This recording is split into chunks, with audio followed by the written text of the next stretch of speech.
more than 2,000 years ago, along the bright shores of the Mediterranean Sea, one of the most fascinating women in history ruled a kingdom of immense wealth and ancient tradition. Her name was Cleopatra VII Philopata, the last queen of a dynasty that traced its origins back to the time of Alexander the Great. Her life would become intertwined with the rise of Rome itself, bringing her into alliance with two of the most powerful men of the ancient world, Julius Caesar and Mark Antony. While navigating the dangerous politics of the ancient Mediterranean, she lived in a world shaped by powerful empires, ambitious generals, and shifting alliances. A world where the fate of entire kingdoms could change with a single decision. Her story is often remembered as a tale of romance and drama, but behind the legends was a highly educated ruler, a skilled diplomat, and a woman determined to protect the independence of her kingdom. Tonight, we will journey through the remarkable life of Cleopatra, from her childhood in the great city of Alexandria to the final days of Egypt's last queen. Imagine the ancient city of Alexandria more than 2,000 years ago. The warm air of the Mediterranean drifts softly through the streets. Ships rest quietly in the harbor beneath the watchful light of the great lighthouse of Alexandria, its flame glowing gently against the night sky. Behind the harbor, the great city stretches inland. Wide streets lined with columns, markets filled with traders speaking many different languages, scholars walking beneath shaded courtyards carrying scrolls and tablets. This was not only the capital of Egypt, it was one of the most important cities of learning in the ancient world, and it was here, in the year 69 BC, that Cleopatra VII Philopata was born, who would one day become one of history's most famous rulers. In the royal palace overlooking the sea, a young queen studies maps of distant lands and listens to reports from travelers arriving from Rome, Greece, and the deserts of Africa. She will become one of the most famous rulers in the ancient world. But before the legends, before the dramatic final chapter of her life, Cleopatra was a young ruler trying to protect her kingdom during one of the most turbulent periods in ancient history. Tonight, we'll gently explore the story of Cleopatra, the last queen of ancient Egypt. Welcome to Dreamy Night Facts, the gentle learning channel where history, science, and stories from the ancient world unfold slowly and peacefully. Here, we explore fascinating moments from the past while creating a calm space to relax, unwind, and perhaps drift off to sleep. If you enjoy quiet journeys through history like this one, you might consider subscribing to the channel so you can return for more peaceful stories from the ancient world. Now, settle in, get comfortable, and let the story begin. Before we begin our journey into the ancient world, take a quiet moment to relax. Allow your breathing to slow and settle. Inhale gently through your nose, and then exhale slowly. Let the muscles in your shoulders soften. Allow the day to slowly drift away. Now imagine the calm waters of the Mediterranean Sea at sunset. The sky is turning soft shades of gold and violet as the warmth of the day begins to fade. A gentle breeze moves across the harbor. You can hear the quiet sounds of an ancient port settling into evening, the soft creaking of wooden ships resting at anchor, the distant murmur of voices along the waterfront. the slow rhythm of waves brushing against the stone walls of the harbor. Lanterns begin to glow along the shoreline. Their warm light reflects across the darkening water. Above the city, the first stars appear in the quiet night sky. The world becomes still. Your breathing slows. Your thoughts begin to soften. And as the calm evening settles over the sea, we can begin our story. Our journey tonight takes us back more than 2,000 years to the great city of Alexandria, one of the most remarkable cities of the ancient world, and the home of Egypt's last queen, Cleopatra, and 3 younger siblings, Ptolemy the 13th, Ptolemy the 14th, and Arsinoe the 4th. Life inside royal families could be dangerous. Rivalries between brothers and sisters often led to fierce struggles for power. In the world Cleopatra was born into, family members were sometimes also political competitors. A childhood in the city of knowledge, growing up in Alexandria, meant living in one of the intellectual centers of the ancient world. The city was home to the famous Library of Alexandria, where scholars collected and studied hundreds of thousands of scrolls. Nearby stood the Mausoleum of Alexandria, a place where philosophers, mathematicians, astronomers, and historians lived and worked. As a royal princess, Cleopatra would have received an education designed to prepare her for leadership. She likely studied Greek literature and philosophy, mathematics and astronomy, geography, and the distant trade routes that connected Egypt to the wider world.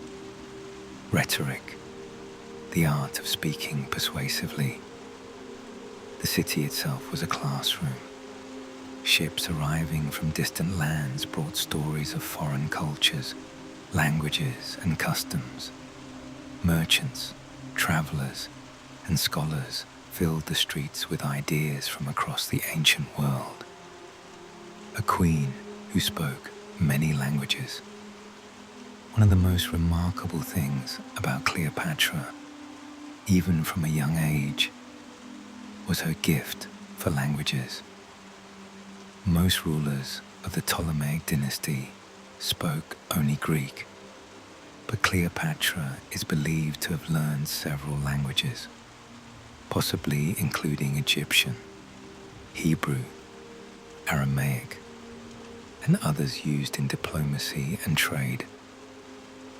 Ancient writers later claimed she could speak directly with many different peoples without needing translators. This may seem like a small detail, but in the world of ancient politics, it was extremely unusual. It meant Cleopatra could communicate directly with ambassadors, merchants, and rulers from many regions of the Mediterranean and Near East. In doing so, she connected herself more closely to the diverse people of her kingdom than many of her ancestors ever had. Myths and lesser-known stories of Cleopatra's youth. Over the centuries, many stories have been told about Cleopatra's childhood. Some are historical, while others have become part of legend. One lesser-known tradition suggests that Cleopatra often visited the scholarly districts of Alexandria as a young girl, listening to debates between philosophers and astronomers. Whether the story is entirely true or not, it reflects something historians widely agree upon. Cleopatra was deeply interested in learning. Another intriguing detail is that Cleopatra may have studied the geography of trade routes that stretched across the Red Sea and into the Indian Ocean. Egypt's wealth depended heavily on trade, and understanding those routes would have been an important skill for a future ruler. There are also stories that Cleopatra was fascinated by the symbolic traditions of Egyptian religion, particularly the goddess Isis. In later years, she would publicly associate herself with Isis, presenting herself not only as a queen, but as a sacred protector of Egypt. This blending of Greek heritage and Egyptian tradition would become one of the most distinctive aspects of her rule. The role of women in the ancient world. In much of the Greek and Roman world, women were expected to live largely private lives. Public political leadership was usually reserved for men. But Egypt had older traditions in which queens sometimes played powerful and visible roles. Even so, Cleopatra's later actions would go far beyond what most people expected from a woman of her time. She would negotiate with Roman leaders, command political alliances, and speak publicly as a ruler. These abilities were likely shaped by the education and experiences she received in her youth. A young princess in a changing world.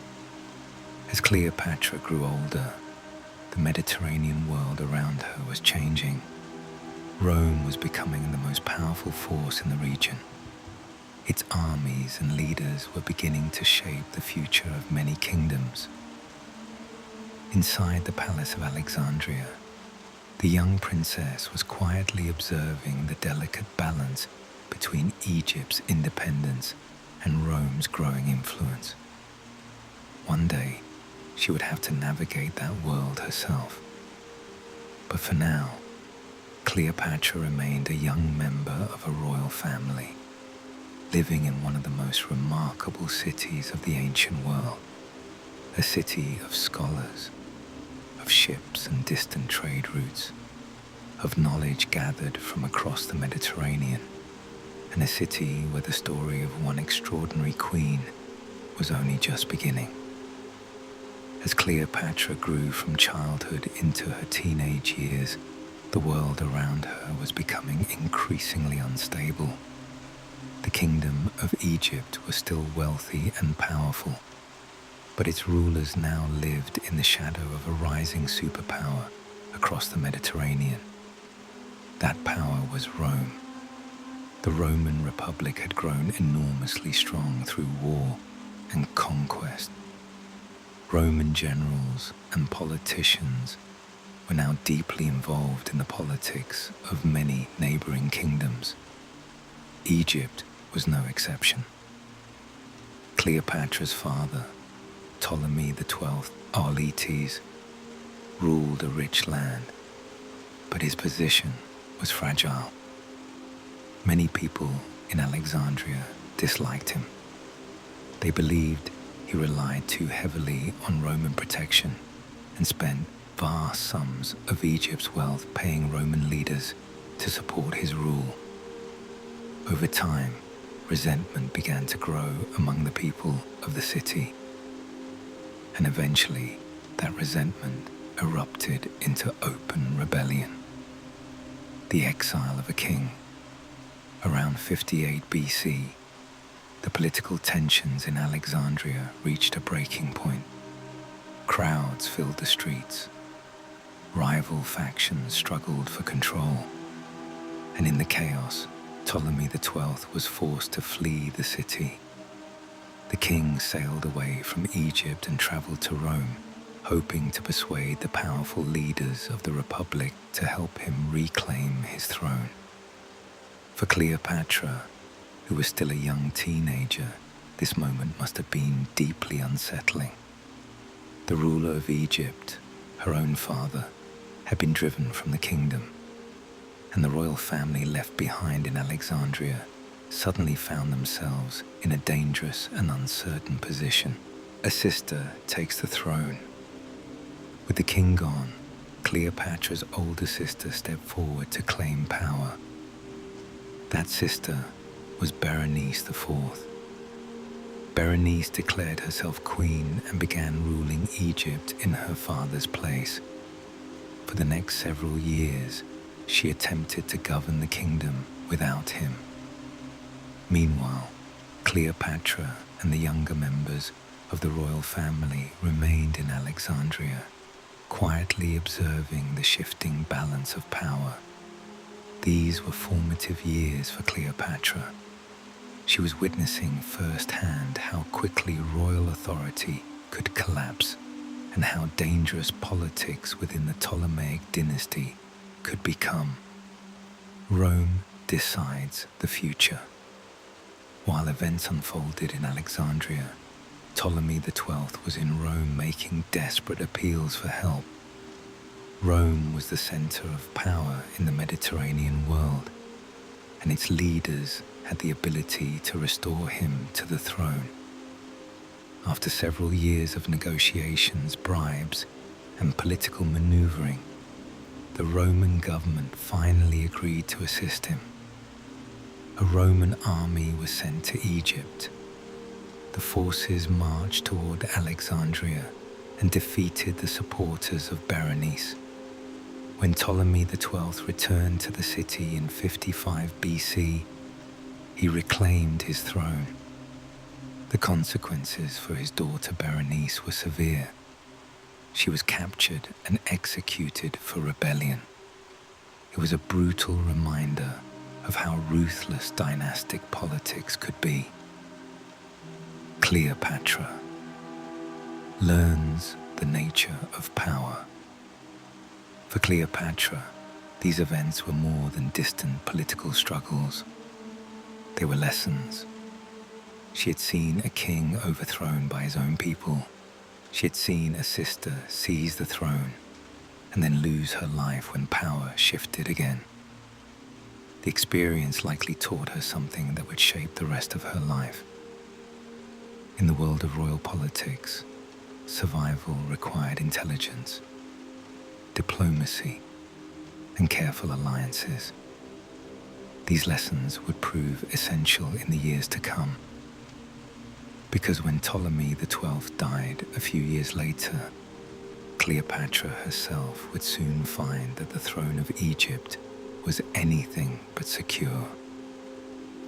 While Cleopatra was growing up in Alexandria, far to the west, another young figure was rising in the turbulent world of Roman politics. Caesar's early life. Caesar was born in the year 100 BC into the ancient Roman family known as the Julii. Though respected, the family was not among the richest in Rome. Caesar's early life unfolded during a period of intense political conflict within the Roman Republic. Different factions of Roman leaders struggled for control of the state. During one of these struggles, a powerful dictator named Lucius Cornelius Sulla seized control of Rome. Sulla demanded loyalty from many members of the Roman elite. At one point, Caesar was ordered to divorce his wife because of her family connections to Sulla's political enemies. Caesar refused. This act of defiance placed his life in danger, and for a time he was forced to leave Rome. Although he was eventually allowed to return, the experience taught Caesar an early lesson about the ruthless nature of Roman politics. Caesar and the pirates. One of the most unusual stories from Caesar's early life occurred during a voyage across the eastern Mediterranean. While traveling near the coast of Asia Minor, Caesar was captured by pirates. The pirates demanded a ransom for his release. According to ancient historians, Caesar treated the situation with remarkable confidence. He reportedly joked with his captors, participated in their games, and even criticized their behavior. When the pirates demanded a ransom of 20 talents of silver, Caesar supposedly insisted they ask for 50, believing he was worth more. After the ransom was paid and he was released, Caesar raised a small fleet, hunted down the pirates, and had them captured. He then ordered their execution. The episode reveals something important about Caesar's personality. Even at a young age, he possessed an unusual combination of boldness, ambition, and determination, traits that would eventually make him one of the most powerful men in the Roman world. The Roman path to power. In Rome, political advancement followed a traditional sequence of offices known as the cursus honorum, the ladder of public service. Ambitious men slowly climbed this ladder, gaining experience in administration, law, and military command. Caesar moved steadily through these ranks. He gained popularity among the Roman people through public speeches, political alliances, and lavish public events.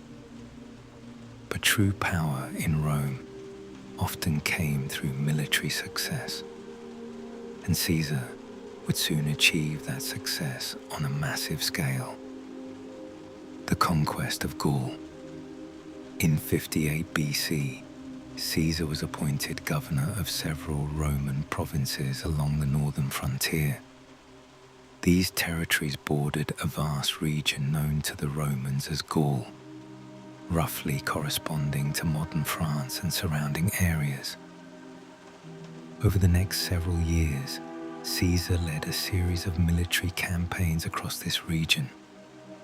The conflicts, now known as the Gallic Wars, expanded Roman influence dramatically. Caesar's armies defeated powerful tribal confederations and crossed rivers and mountains that few Roman forces had previously explored. He even led expeditions across the Rhine River and launched 2 expeditions to the island of Britain. Throughout these campaigns, Caesar carefully documented his victories in written reports that circulated widely in Rome. These accounts helped build his reputation as a brilliant commander and strengthened his popularity among the Roman people. By the time the Gallic Wars ended, Caesar commanded loyal legions and had gained immense prestige. But his growing power alarmed many leaders in Rome. Among them was another influential Roman figure, Pompey. The crossing of the Rubicon. By 49 BC, tensions between Caesar and his political rivals had reached a breaking point. The Roman Senate ordered Caesar to disband his army and return to Rome as a private citizen. Caesar knew that obeying this order would likely leave him vulnerable to prosecution by his enemies. Instead, he made one of the most famous decisions in Roman history. Standing beside a small river marking the boundary between his province and Italy, Caesar led his army across the Rubicon River. Crossing this river with an army was illegal. By doing so, Caesar effectively declared war on the Roman Republic. Ancient writers later recorded his famous words as he crossed, "The die is cast." A new Roman civil war had begun, and its consequences would soon reach the shores of Egypt, where Cleopatra was waiting in exile, hoping to reclaim her throne. A few years after his return to power, the reign of Ptolemy XII Auletes came to an end. In the year 51 BC, the king died, leaving behind a kingdom that was still wealthy, but politically fragile. According to his will, the throne of Egypt was to pass jointly to 2 of his children. One was his daughter, Cleopatra VII Philopata, who was about 18 years old.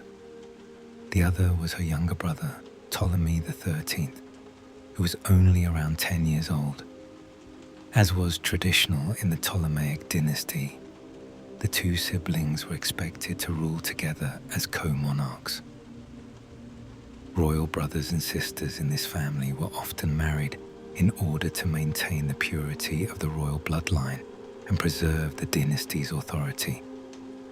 But although Cleopatra and Ptolemy XIII were technically equal rulers, the reality was far more complicated. A young queen begins to rule. At the beginning of her reign, Cleopatra appears to have taken an unusually active role in governing Egypt. Official documents from the early years of her rule sometimes listed her name alone, rather than both rulers together, something that suggests she was asserting her authority as queen. She traveled through parts of Egypt, meeting officials and overseeing administration. Most strikingly, Cleopatra began presenting herself publicly not only as a Greek monarch, but also as a traditional Egyptian ruler. She appeared in religious ceremonies connected with the ancient Egyptian gods and adopted titles associated with divine queenship.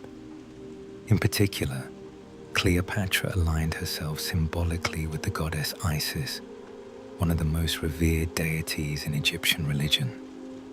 To many Egyptians, this would have made her appear not simply as a foreign ruler from a Greek dynasty, but as a legitimate protector of the land. A rare skill among the Ptolemies, Cleopatra's ability to speak the Egyptian language played an important role here. While earlier Ptolemaic rulers had largely remained culturally separate from the Egyptian population, Cleopatra could communicate directly with priests, officials, and ordinary people without the help of translators. Ancient writers later claimed she could speak many different languages, allowing her to converse with ambassadors and traders from across the Mediterranean and Near East. Whether the exact number is exaggerated or not, it is clear that Cleopatra possessed an unusual gift for communication and diplomacy. These abilities would soon become essential. Trouble in the royal court inside the Palace of Alexandria, however, tensions were growing. Ptolemy XIII was still a child, which meant that real power often rested in the hands of the advisors and officials who surrounded him.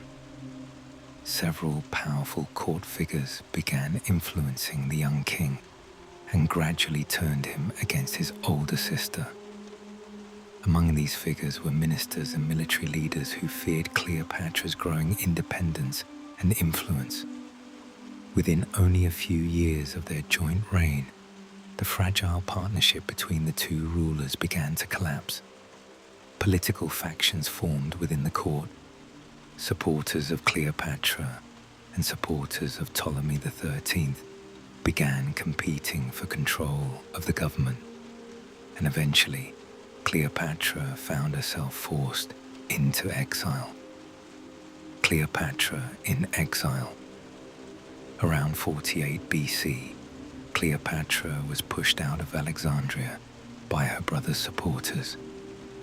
She left Egypt and traveled east toward the regions near the border of Syria. There, far from the royal palace where she had grown up, the young queen began gathering supporters and preparing to reclaim her throne. For Cleopatra, this must have been a moment of profound uncertainty.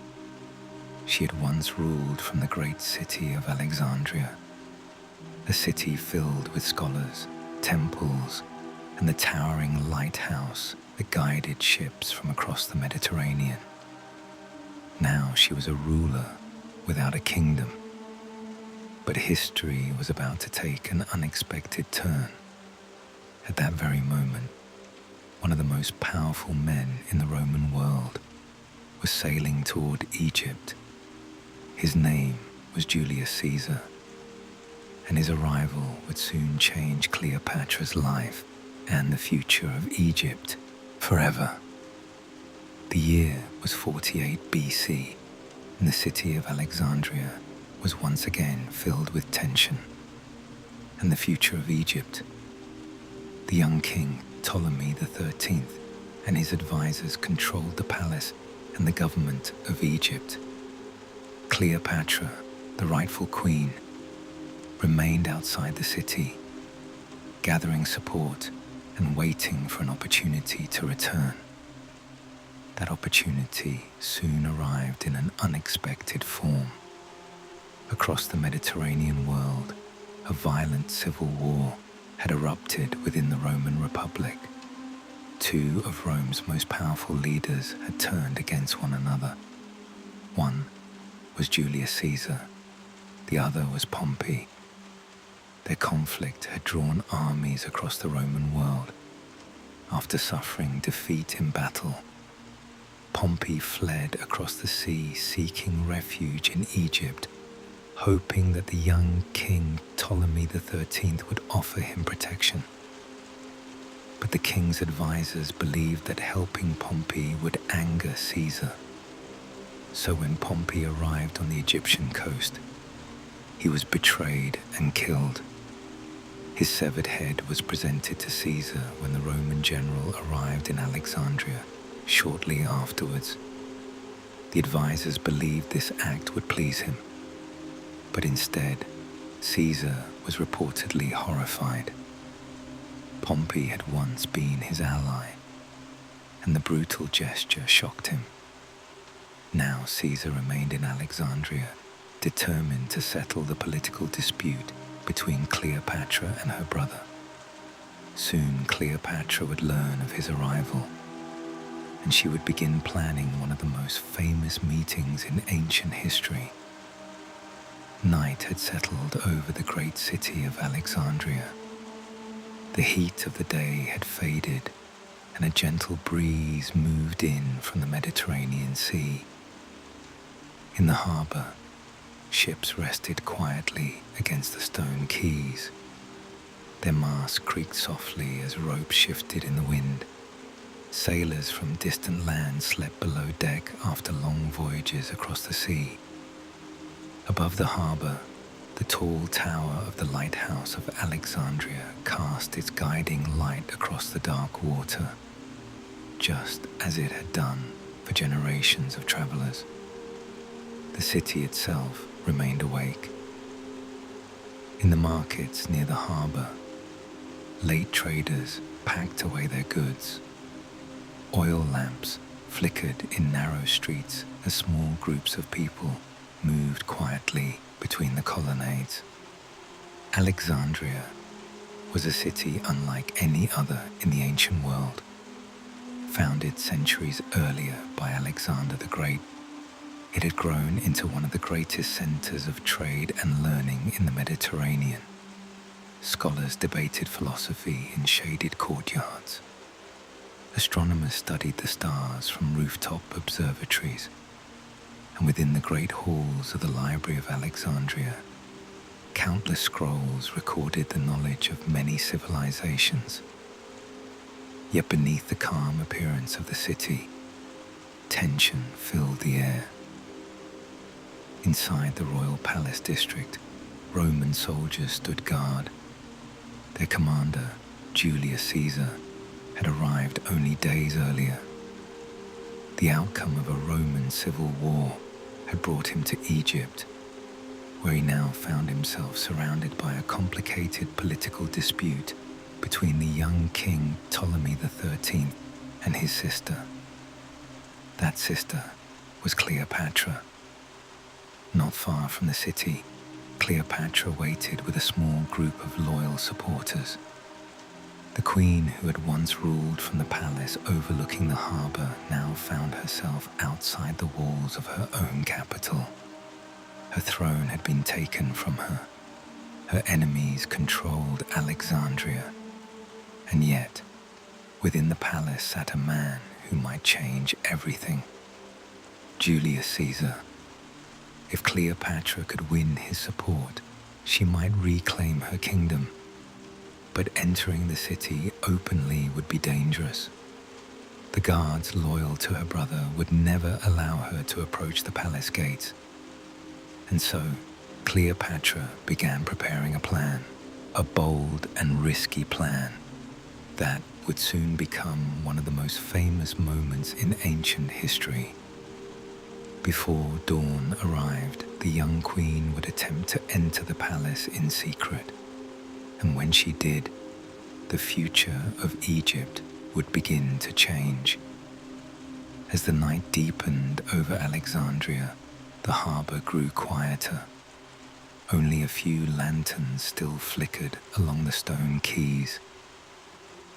The sounds of the city softened as merchants closed their stalls and travelers settled into the inns near the waterfront. Beyond the harbor walls, small boats moved silently across the dark water. In one of those boats sat Cleopatra, the seventh Philopter. She was in her early 20s. Only a few years earlier, she had ruled Egypt from the royal palace overlooking the Mediterranean. Now she returned to her own capital not as a queen surrounded by ceremony, but in secrecy. With her was a trusted servant and supporter named Apollodorus the Sicilian. Apollodorus was a loyal member of Cleopatra's household, and he had agreed to help carry out a daring plan. The small boat slipped quietly into the harbor of Alexandria. From there, Apollodorus carried a large bundle toward the palace district. The bundle appeared to be nothing unusual, simply a roll of bedding or a large sack of cloth, the kind commonly used to transport goods. Inside that bundle, however, was Cleopatra herself. Ancient writers later described how Cleopatra had allowed herself to be wrapped within the fabric so she could be carried unnoticed past the guards loyal to her brother. The plan relied on speed and surprise. If the palace guards realized who she was before reaching Caesar's chambers, the consequences could be dangerous. But Apollodorus moved confidently through the palace corridors. The guards, seeing only a servant delivering a bundle to the Roman commander, allowed him to pass. Soon he reached the rooms where Julius Caesar was staying. Caesar had arrived in Alexandria only days earlier. His victory in the Roman Civil War had made him the most powerful figure in the Mediterranean world. Now he was attempting to settle the political dispute between Cleopatra and her brother Ptolemy XIII. Apollodorus placed the bundle before him. When the cloth was unwrapped, Cleopatra emerged. For a moment, the Roman general and the young Egyptian queen stood face to face for the first time. Caesar was in his early 50s, a seasoned commander who had spent decades navigating the brutal politics of Rome. Cleopatra was barely in her 20s, yet already experienced in the dangerous world of royal power struggles. Ancient historians later wrote that Cleopatra immediately impressed Caesar, not simply because of her appearance, but because of her intelligence and confidence. She spoke with him directly about the political situation in Egypt. She explained how she had been forced from the throne by her brother's advisors, and she appealed to Caesar's authority to restore the arrangement described in her father's will, that she and Ptolemy XIII should rule together. Caesar listened carefully. The situation in Egypt now presented him with both a challenge and an opportunity. Supporting Cleopatra might stabilize the kingdom and strengthen Rome's influence in the region. Before long, Caesar decided to intervene. He declared that Cleopatra and her brother should reconcile and rule jointly as their father had intended. But the advisors surrounding Ptolemy XIII had no intention of accepting this decision. Tensions in Alexandria soon began to rise, and within days, the city would descend into a violent struggle that historians now call the Alexandrian War. The city turns against Caesar. At first, Caesar may have believed that the dispute could be resolved peacefully. He had arrived in Egypt with only a relatively small number of Roman soldiers. But Alexandria was a vast and restless city. It had long been known for its passionate political rivalries, and the presence of foreign troops quickly inflamed tensions. Crowds gathered in the streets, rumors spread throughout the city. Soon the advisors of Ptolemy XIII began organizing military resistance against the Roman forces inside the palace district. What had begun as a diplomatic intervention was turning into a siege. Caesar trapped in the palace. Before long, Caesar and his soldiers found themselves effectively trapped inside the royal quarter of Alexandria. Outside the palace walls, Egyptian forces loyal to Ptolemy XIII gathered in increasing numbers.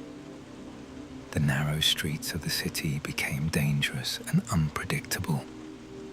Supplies grew uncertain. Caesar's position, though still strong within the palace complex, was suddenly precarious. Yet Caesar was not a man easily intimidated. Instead of retreating, he began strengthening the defenses of the palace and the nearby harbor. The harbor was especially important.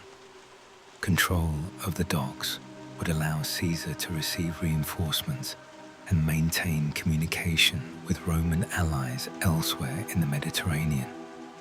Fighting in the streets of Alexandria. As the conflict escalated, fighting broke out across different parts of the city. Roman soldiers clashed with Egyptian forces in narrow streets and along the waterfront. Alexandria, normally filled with scholars, merchants, and travelers, had become a battlefield. Ships in the harbor were seized or destroyed as each side tried to prevent the other from gaining control of the sea. During one particularly intense phase of the fighting, Caesar ordered several ships to be burned to prevent them from falling into enemy hands. The flames spread quickly across the harbor. Ancient writers later suggested that the fire may have reached nearby warehouses that stored scrolls connected to the famous library of Alexandria. Historians still debate exactly how much damage occurred. Some believe that only storage buildings were affected, while others suggest that parts of the library's collections may have been lost. Whatever the truth, the episode became one of the many dramatic stories associated with the long history of Alexandria, waiting for reinforcements. Inside the palace, Caesar remained calm and methodical. He knew that if he could hold his position long enough, reinforcements would eventually arrive from Roman territories nearby. Messengers were sent across the sea.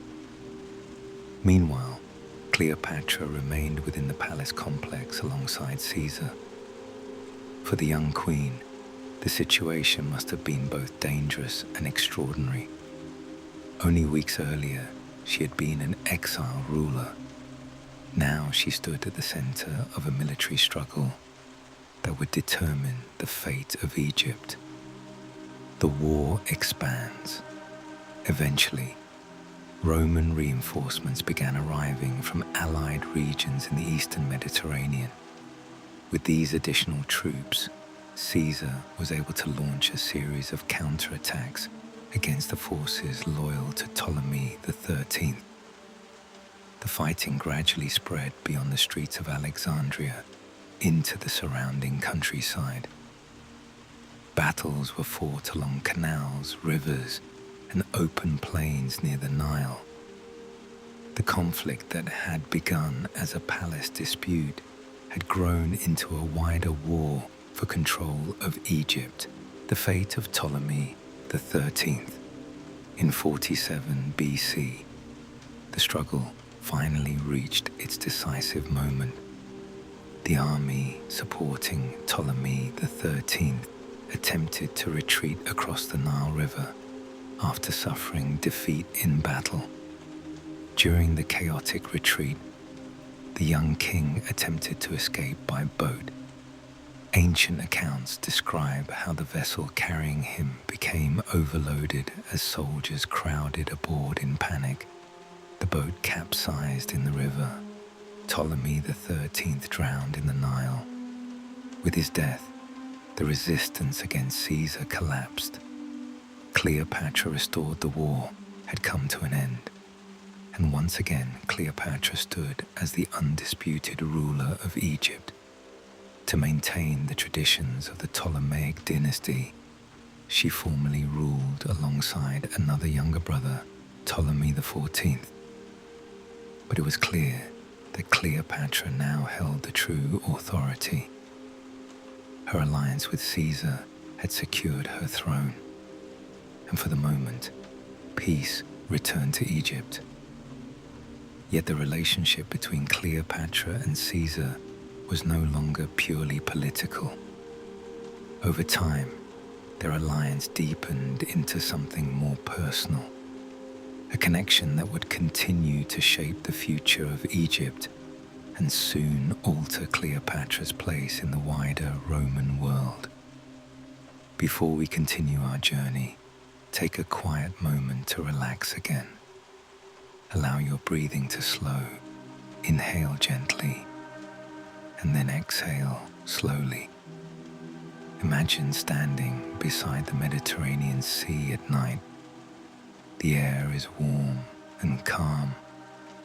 Soft waves move steadily toward the shore, brushing quietly against the sand and stone. In the distance, a few lanterns glow along the harbor wall. Ships rest peacefully at anchor, their masts swaying gently in the evening breeze. Above the water, the night sky stretches wide and clear. Stars shimmer faintly across the dark horizon.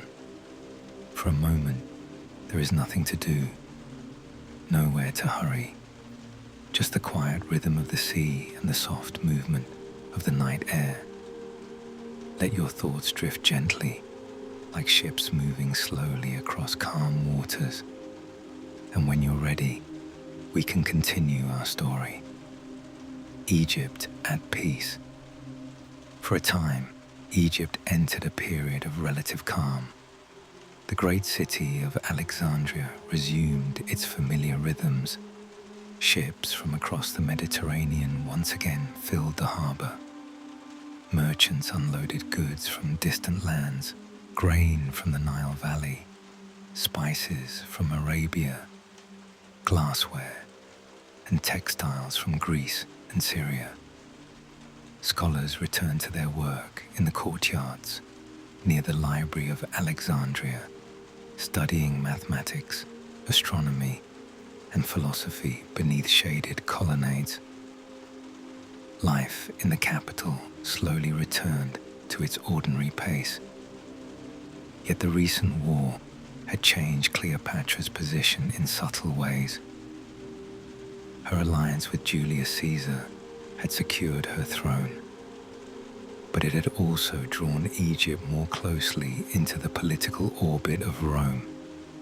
Cleopatra and Caesar.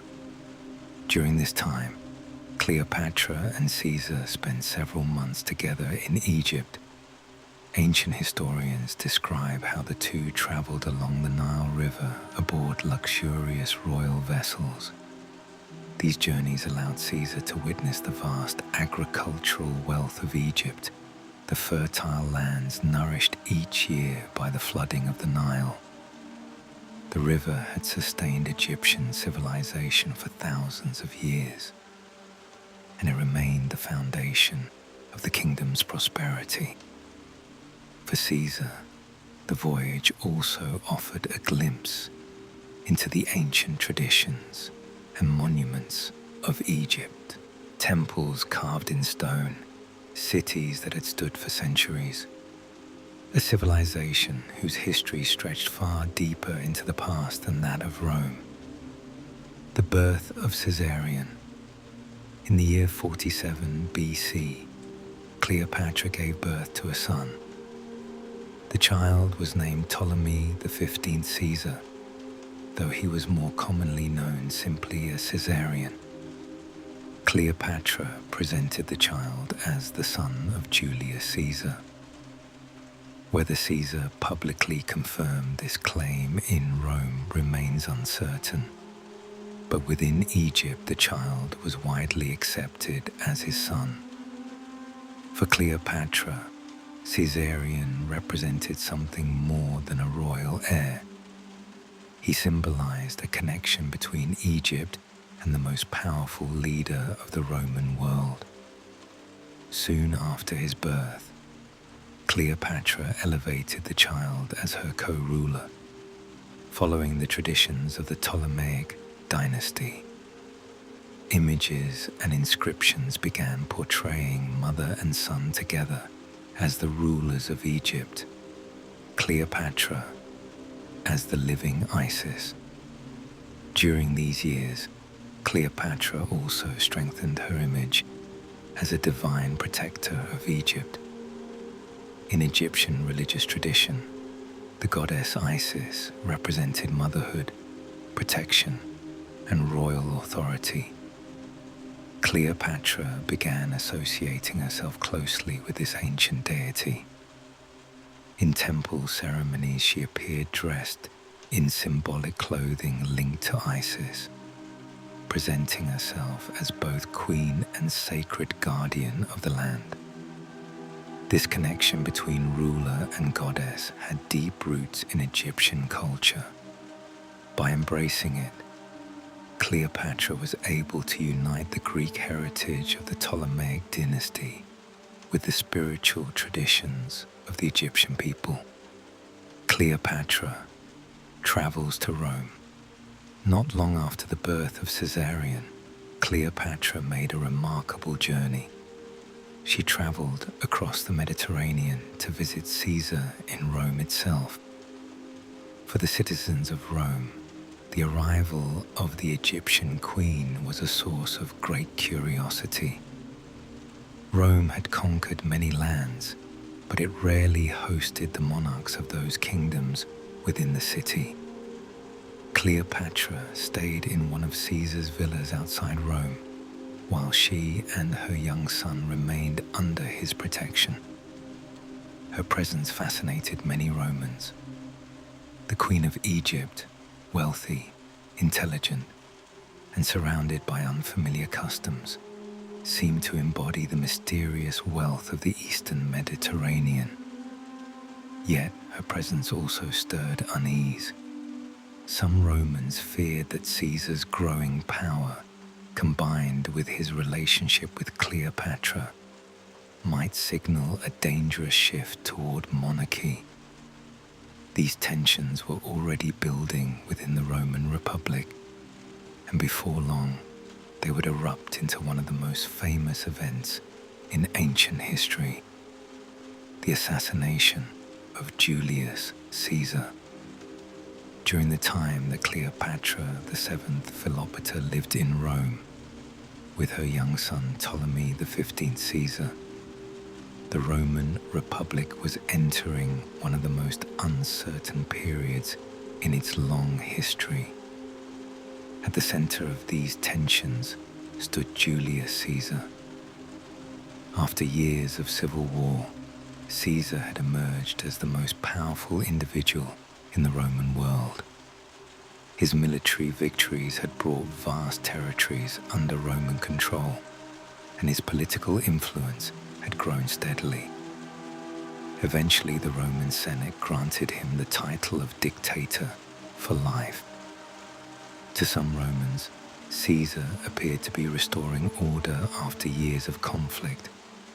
To others, however, his power seemed dangerously close to that of a king, something the Roman Republic had long rejected. Whispers of conspiracy began spreading among certain members of the Senate. Some believed that removing Caesar was necessary to preserve the traditional political system of Rome, the Ides of March.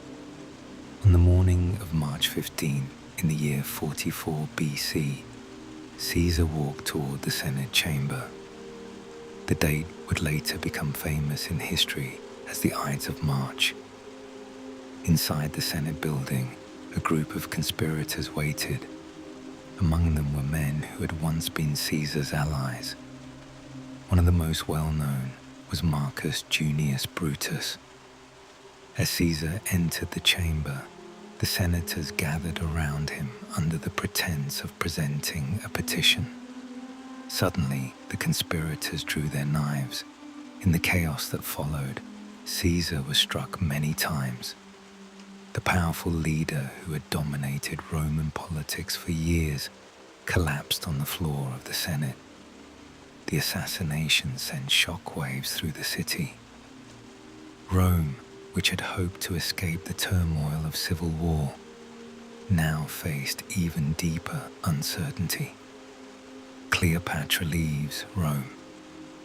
At the time of Caesar's assassination, Cleopatra VII Philopater was still in Rome with her young son Ptolemy XV Caesar. The sudden death of Caesar changed everything. Without his protection, Cleopatra's position in Rome became uncertain and potentially dangerous. Rather than remain in the city during the political turmoil that followed, she quietly returned to Egypt. Back in Alexandria, Cleopatra resumed her rule. Soon afterwards, her co-ruler and younger brother Ptolemy XIV disappeared from the historical record, likely dying under mysterious circumstances. Cleopatra then elevated her son Caesarion as her new co-ruler. For Cleopatra, this decision was strategic. By ruling together with Caesarion, she strengthened the idea that her son was the legitimate heir of Julius Caesar. Rome divides again. Meanwhile, Rome was once again descending into political conflict. After Caesar's assassination, several powerful figures began competing for control of the Roman state.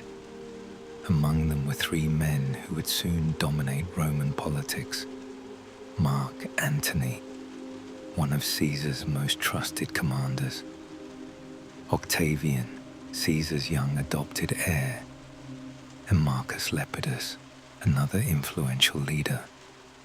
Together, these three men eventually formed a political alliance known as the Second Triumvirate.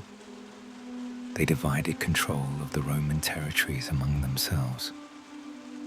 Mark Antony took responsibility for the eastern regions of the Roman world, and it was this decision that would soon bring him into contact with Cleopatra. Once again, the fate of Egypt would become entangled with the ambitions of powerful Roman leaders. The early life of Mark Antony.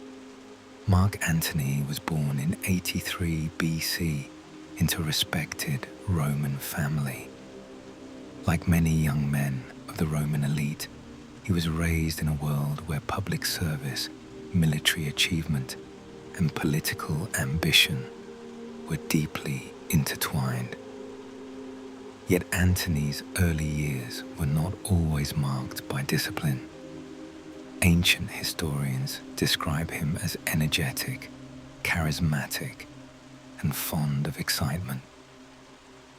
As a young man, he reportedly accumulated large debts and spent much of his time in the lively social circles of Rome.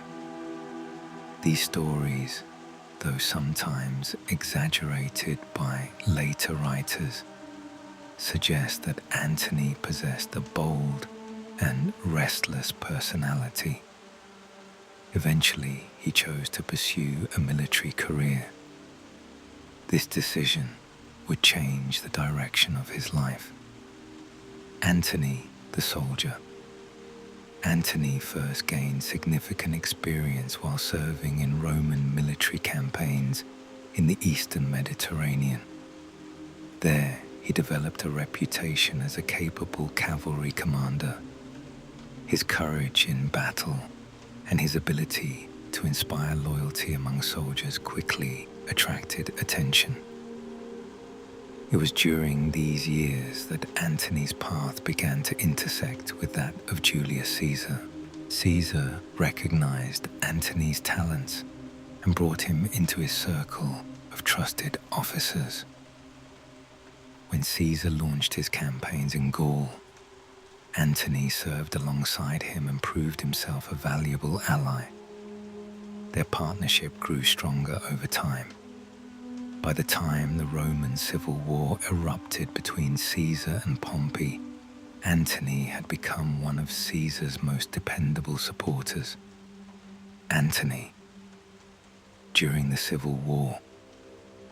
During Caesar's struggle against Pompey, Antony played an important role. He commanded troops, helped secure strategic territories, and remained fiercely loyal to Caesar's cause. After Caesar's victory, Antony rose to one of the highest positions in Roman government. For a time, he served as Caesar's deputy in Rome. This placed him at the center of Roman politics during one of the most turbulent periods in the Republic's history. When Caesar was assassinated, Antony's life changed dramatically. The death of his ally and patron left Rome in chaos. Many senators hoped the assassination would restore the traditional balance of power. But Antony quickly realized that the political struggle was far from over. Antony's famous speech, shortly after Caesar's death, Antony organized a public funeral for the fallen leader. Thousands of Roman citizens gathered to hear the ceremony. Standing before the crowd, Antony delivered a powerful speech praising Caesar and condemning those who had killed him. Ancient writers later described how the speech stirred intense emotion among the people of Rome. The crowd's anger quickly turned against the conspirators who had participated in the assassination. The speech marked a turning point. Instead of restoring calm, Caesar's death had ignited a new political conflict, and Antony now stood at the center of it. The rise of Octavian. Soon another figure emerged in the struggle for power. This was Octavian, the young adopted heir of Julius Caesar.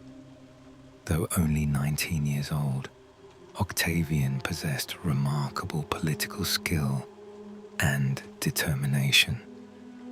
In time, Octavian would form an uneasy alliance with Mark Antony and Marcus Lepidus. Together they created the Second Triumvirate, dividing the Roman territories among themselves.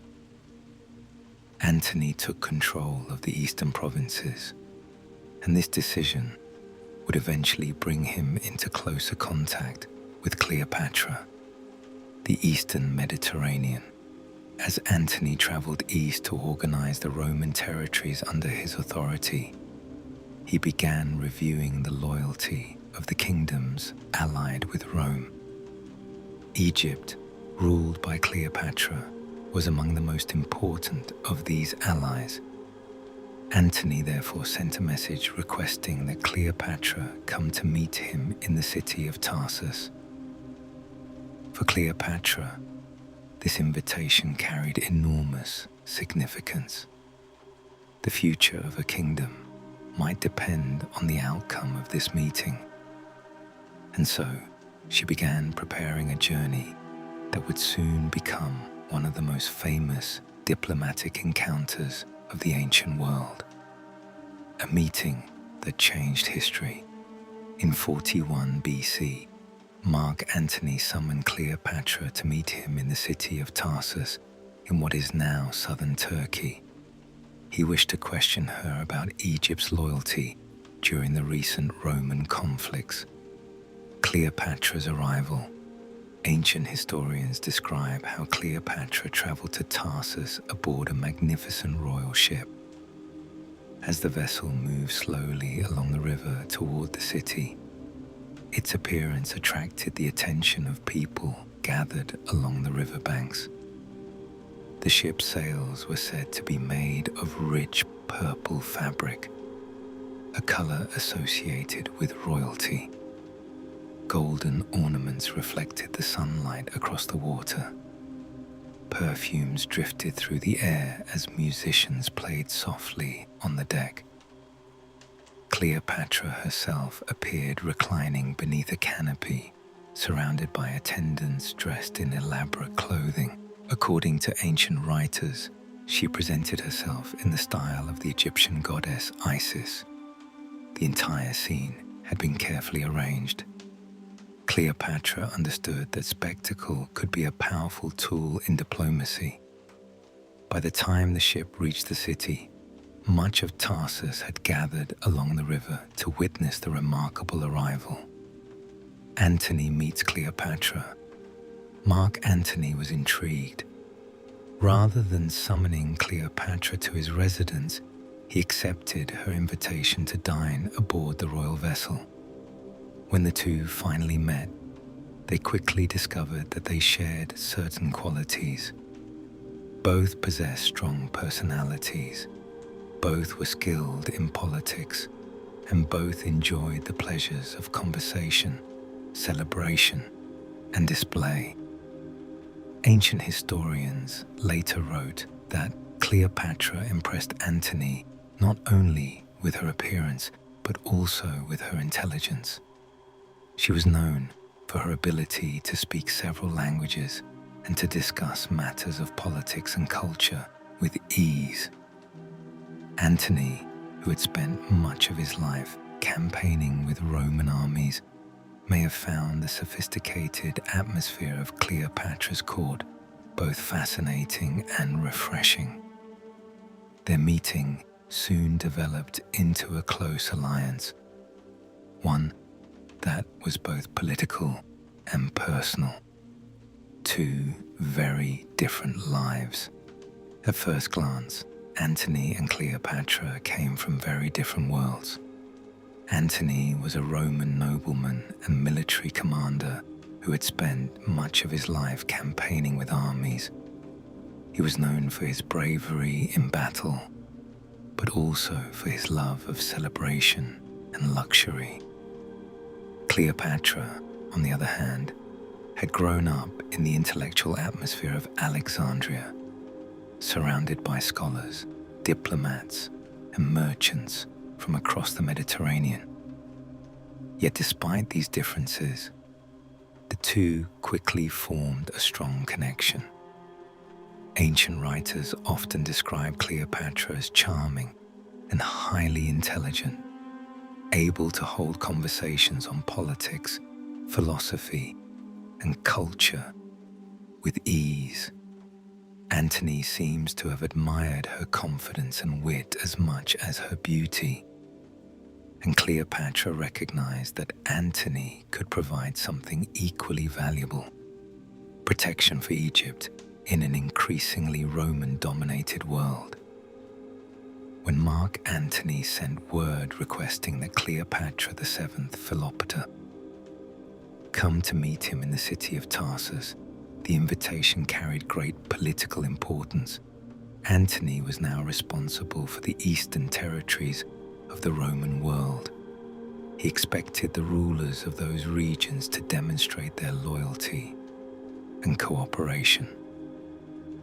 For Cleopatra, the request could not be ignored. Egypt's independence depended on maintaining good relations with Rome.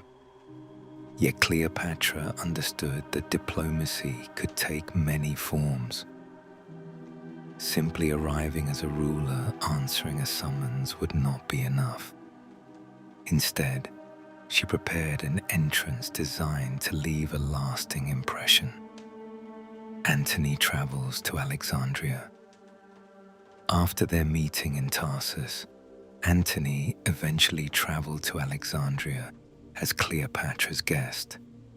For Antony, the city offered a striking contrast to the political tensions of Rome.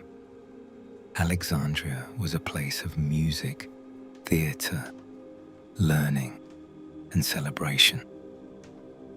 Its broad avenues, grand palaces, and busy harbour reflected centuries of wealth and cultural exchange. Ancient writers describe how Antony and Cleopatra spent time together, enjoying the life of the city. They attended feasts and performances, sailed along the Nile, and participated in elaborate celebrations. Some accounts describe a group they formed known as the Inimitable Livers, a circle of companions devoted to extravagant banquets and lively gatherings. Although ancient historians sometimes exaggerated these stories, they reflect the reputation that surrounded the pair. To many observers, Antony and Cleopatra appeared to embody the luxury and splendor of the Eastern Mediterranean winter in Alexandria. There, during the winter of 41 to 40 BC, the two spent several months together in the city. Ancient accounts describe this period as one of extravagant celebration. They reportedly formed a society called the Inimitable Livers, a group of companions who enjoyed lavish banquets, performances, and games. Whether every story told about these gatherings is true is difficult to know. Ancient historians sometimes exaggerated the luxury of Eastern courts to entertain their readers.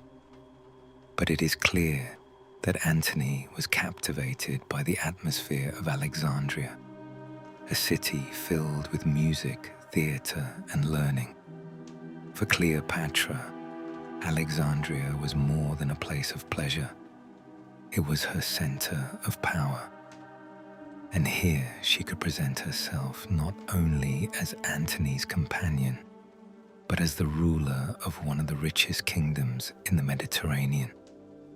In the years following their meeting in Tarsus, the alliance between Cleopatra, the seventh Philopator, and Mark Antony grew steadily stronger. From their court in Alexandria, they exercised influence over a vast portion of the Eastern Mediterranean world. Egypt remained enormously wealthy. Its fertile Nile Valley produced vast quantities of grain, and its trade routes connected the Mediterranean to Arabia, Africa, and the distant lands of the Indian Ocean. With Cleopatra's resources and Antony's Roman authority, the pair became one of the most powerful political partnerships of their time. A partnership forms, yet behind the festivities lay a serious political partnership. Antony needed Egypt's wealth and resources to maintain his authority in the eastern provinces. Cleopatra needed Roman support to protect her kingdom from rivals and foreign threats. Their alliance strengthened both of their positions. Over time, their relationship deepened, and soon their partnership would produce children who symbolized the union of two powerful worlds. the Roman Republic and the ancient kingdom of Egypt. The children of Cleopatra and Antony. During these years, Cleopatra and Antony had several children together. Their twins were born in 40 BC, Alexander Helios, whose name meant Alexander the Sun, and Cleopatra Selene, whose name meant Cleopatra the Moon. A few years later, another son was born, Ptolemy Philadelphus. These children symbolize the union between the Roman world and the ancient dynasty of Egypt. Cleopatra also continued to rule alongside her older son, Ptolemy the 15th Caesar, whom she had earlier declared the son of Julius Caesar. A grand ceremony in Alexandria. In the year 34 BC, Antony and Cleopatra organized a remarkable public ceremony in Alexandria. The event took place in a grand open space before the people of the city. Roman soldiers, Egyptian officials, and visiting ambassadors gathered to witness the spectacle. Cleopatra appeared seated upon a magnificent throne, dressed in royal garments associated with the goddess Isis. Beside her sat Mark Antony, dressed in ceremonial attire, reflecting his authority as a Roman leader. Their children were present as well, dressed in clothing symbolizing the territories they were about to receive, dividing the Eastern world. During the ceremony, Antony announced a dramatic redistribution of lands across the Eastern Mediterranean. Several territories under Roman influence were symbolically granted to Cleopatra and her children. Caesarion was declared King of Kings, and Cleopatra was proclaimed Queen of Kings. Their sons were presented as rulers of different regions stretching across parts of Syria, Armenia, and other eastern lands. To the people gathered in Alexandria, the ceremony represented a grand vision of the Eastern Mediterranean. Under the leadership of Cleopatra's dynasty, it was a powerful display of wealth, authority, and ambition. Reaction in Rome. But news of the ceremony soon reached Rome. There, many political leaders reacted with alarm.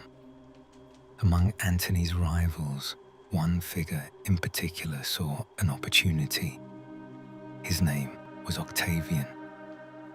Octavian began spreading the idea that Antony had fallen under Cleopatra's influence and was placing Roman territories in the hands of a foreign queen. Roman citizens were told that Antony intended to shift the center of power away from Rome and toward Alexandria. Whether these accusations were entirely fair or not, they proved extremely effective. Public opinion in Rome gradually turned against Antony. The political rivalry between Antony and Octavian was moving steadily toward open conflict, and soon the Mediterranean world would witness one of the most decisive naval battles in history, the Battle of Actium. Before the story moves forward, take another slow breath. Inhale quietly and exhale. Imagine the banks of the Nile River in ancient Egypt.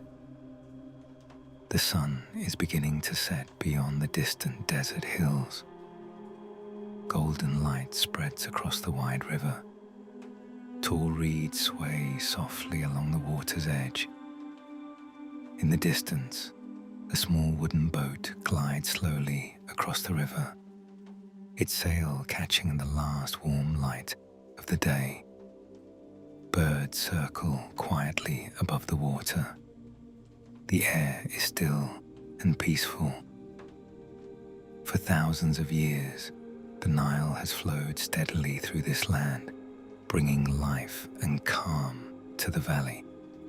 Let that steady rhythm slow your thoughts. Let the quiet movement of the river carry your mind gently forward. And when you're ready, we will continue our journey through history. A war of words. Before armies ever clashed, the struggle between Antony and Octavian began as a war of reputation. Octavian understood that public opinion in Rome could shape the outcome of political conflicts. He therefore began presenting Antony's relationship with Cleopatra as a threat to Roman traditions. Roman citizens were told that Antony had abandoned the values of Rome and was living in luxury in the Eastern Mediterranean. Stories circulated claiming that Cleopatra had bewitched Antony and persuaded him to place Egyptian interests above those of Rome. Whether these stories were entirely true or exaggerated for political effect is difficult to know, but they proved extremely effective. Gradually, many Romans began to view Antony not as a Roman leader defending the Republic, but as a man under the influence of a foreign queen. A marriage that divided Rome. Another event deepened the political divide. Years earlier, Antony had married Octavia Minor, the sister of Octavian. The marriage had originally been arranged to strengthen the alliance between the two Roman leaders. For a time, it helped maintain peace between them. But as Antony spent more time in the Eastern Mediterranean with Cleopatra, the relationship with Octavia gradually deteriorated. Eventually, Antony formally separated from Octavia. In Rome, this decision was widely interpreted as a rejection of the alliance with Octavian. For Octavian, it provided powerful propaganda. He portrayed Antony as a man who had abandoned his Roman family and loyalty in favor of Cleopatra and the wealth of Egypt. War declared by the year 32 BC.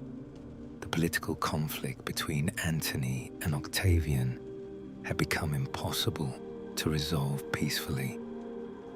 The Roman Senate declared war. Officially, the war was declared not against Antony himself, but against Cleopatra. This allowed Octavian to frame the conflict as a defense of Rome against a foreign monarch. Across the Mediterranean, preparations for war began. Antony gathered ships and soldiers from the eastern provinces. Cleopatra contributed the enormous wealth and naval resources of Egypt. Octavian assembled his own fleet and armies from the western territories of the Roman world. The stage was set for a confrontation that would decide the future of the Mediterranean. The gathering of fleets. Both sides prepared their forces carefully. Hundreds of ships were constructed or assembled. Soldiers and sailors trained along the coastlines of Greece and Asia Minor. Supplies of grain, weapons, and equipment were gathered for the coming campaign. Antony and Cleopatra established their main naval base along the western coast of Greece near the entrance to the Ambracian Gulf. From there, they hoped to challenge Octavian's fleet and maintain control of the eastern Mediterranean. Octavian's forces gradually moved closer. His fleet was commanded by one of his most capable generals, Marcus Vipsanius Agrippa, a skilled strategist who had already achieved several important victories. Throughout the summer of 31 BC, the two sides maneuvered along the coast, searching for advantage. Both knew that the coming battle would determine the fate of their rivals, and perhaps the fate of Rome itself. toward Actium. Finally, the opposing fleets gathered near a narrow stretch of coastline known as Actium. Here, the waters of the Ionian Sea met the entrance to the Gulf where Antony's ships were anchored. The stage was set for one of the most famous naval battles of the ancient world, the Battle of Actium, a battle that would decide the fate of Cleopatra's kingdom and bring an end to the long struggle for control of the Roman world. The quiet before the battle. For weeks, the opposing fleets remained close to one another along the western coast of Greece. Across the calm waters of the Ionian Sea, hundreds of ships waited. Rowers rested at their benches, sailors repaired ropes and sails, soldiers sharpened weapons beneath the Mediterranean sun. Both sides understood that the coming battle would decide the future of the Roman world. On one side stood Octavian, determined to defeat his rival and secure control of Rome. On the other stood Mark Antony and Cleopatra, whose alliance now commanded the wealth and resources of the eastern Mediterranean. The sea between them remained quiet for a time, but that silence could not last forever. Soon, the fleets would begin to move, and the long struggle between these powerful leaders would reach its final turning point. The battle begins. On the morning of September 2nd, the fleet slowly began to move into position. Antony's ships advanced from the entrance of the Gulf toward the open sea. Across the water, Octavian's fleet approached under the command of the experienced Roman admiral Marcus Vipsanius Agrippa. The battle that followed unfolded gradually. The heavy ships of Antony's fleet were powerful but difficult to maneuver. Octavian's vessels were generally smaller and more agile. As the fleets drew closer, the crews launched arrows, stones, and burning projectiles across the narrow spaces between ships. The clash of wood and metal echoed across the water. Smoke from burning vessels began drifting across the sea. For hours, the outcome remained uncertain. Cleopatra's fleet moves. At one point during the battle, Cleopatra's ships moved forward from their position behind Antony's line. Ancient historians describe how a group of Egyptian vessels suddenly broke through the fighting and sailed south toward the open sea. Exactly why this occurred has been debated for centuries. Some believe Cleopatra had planned a strategic retreat. Others suggest the decision was made in response to the shifting conditions of the battle. When Antony saw Cleopatra's fleet leaving the battlefield, he made a dramatic choice. Rather than remaining with his forces, he followed her ships into the open sea. Together, they sailed away from the battle. The collapse of Antony's fleet. With their commander gone, the remaining ships of Antony's fleet struggled to maintain their formation. Many were soon surrounded by the forces of Octavian. Some ships were captured, others were destroyed.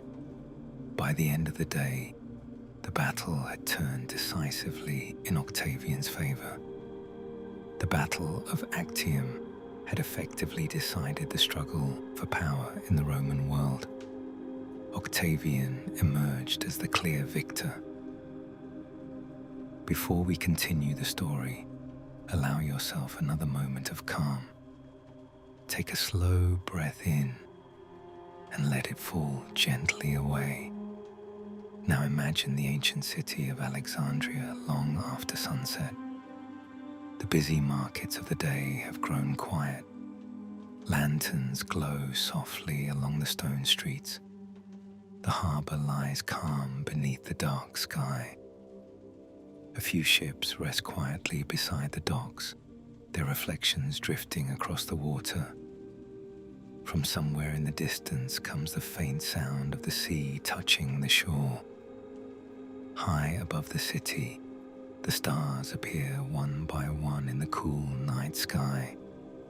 The world feels still, peaceful, unhurried. Let the quiet of this ancient city settle around you, and when you feel ready, we will return to our story of Cleopatra and the ancient world she once ruled. Return to Alexandria. After their defeat at the Battle of Actium, Mark Antony and Cleopatra VII Philopator returned across the Mediterranean to Alexandria. The great city still stood as one of the most magnificent places in the ancient world. Its harbor was crowded with ships. Merchants continued their trade. Scholars still walked beneath the colonnades near the Library of Alexandria, studying the accumulated knowledge of centuries. Yet beneath the surface of daily life, the future of Egypt had become uncertain. The defeat at Actium had changed the balance of power in the Mediterranean. In Rome, Octavian was now preparing to finish the conflict, the final campaign. Over the following months, Octavian organized his forces for the final campaign. Roman legions moved steadily toward Egypt by land and sea. Many of Antony's remaining allies began abandoning his cause. The once powerful Roman general now found his position increasingly isolated. Within Alexandria, Antony and Cleopatra attempted to prepare for the coming confrontation. Defenses were strengthened, troops were organized, but the resources available to them were far smaller than those commanded by Octavian. The outcome of the conflict was becoming difficult to avoid: the fall of Alexandria. In the year 30 BC, Octavian's forces finally reached Egypt. His armies advanced toward Alexandria. Some of Antony's soldiers surrendered without fighting. Others attempted to resist but were quickly overcome by the experienced Roman legions. As the situation deteriorated, Antony received false reports that Cleopatra had taken her own life. Overcome by grief and despair, he chose to end his own life. Ancient accounts describe how he was later brought to Cleopatra's presence while still alive. She held him as he died, Cleopatra's last choice. Cleopatra understood that Octavian intended to capture her and display her as a prisoner during a triumphal parade in Rome. Such displays were a common way for Roman leaders to celebrate military victories. For Cleopatra, however, this fate would have meant humiliation and the loss of her royal dignity. Ancient historians describe how Cleopatra withdrew into a chamber within the royal palace. There, surrounded by a small group of loyal attendants, she prepared for the final act of her life. The exact details remain uncertain. The most famous accounts suggest that Cleopatra arranged for a venomous snake, an asp, to be brought to her hidden inside a basket. Others believe poison may have been used instead. Whatever the method, Cleopatra chose to end her life rather than be taken captive. She died in the year 30 BC at the age of 39, the end of an ancient dynasty. With Cleopatra's death, the long rule of the Ptolemaic dynasty came to an end. For nearly 3 centuries, the descendants of Ptolemy I Soter had governed Egypt following the conquests of Alexander the Great. Now, the kingdom passed into Roman control. Octavian ordered that Cleopatra's son, Ptolemy XV Caesar, be executed, removing any potential rival who might claim Caesar's legacy. Egypt was transformed into a province of the Roman Empire. The wealth of the Nile would now flow toward Rome. Cleopatra's legacy. Yet Cleopatra's story did not fade with the fall of her kingdom. For centuries afterwards, historians, poets, and artists continued to tell her story. Some portrayed her as a brilliant and determined ruler. Others focused on the dramatic romances that shaped her life. In truth, Cleopatra was far more than the legend that later generations created. She was a skilled politician who navigated the dangerous world of Mediterranean power during one of the most turbulent periods of ancient history. She spoke several languages, governed a complex kingdom, and formed alliances with some of the most powerful figures of her time. Her life unfolded at the meeting point of two great civilizations, Egypt and Rome. And in many ways, her story marks the final chapter of the ancient world before the Roman Empire rose to dominate the Mediterranean. A quiet reflection. Today, the city of Alexandria still rests beside the Mediterranean Sea. The royal palaces where Cleopatra once ruled have long since disappeared beneath the modern city and the shifting waters of the harbor. The great lighthouse that once guided ships across the sea has fallen, and the famous library survives now only in memory and legend. Yet, the story of Cleopatra endures.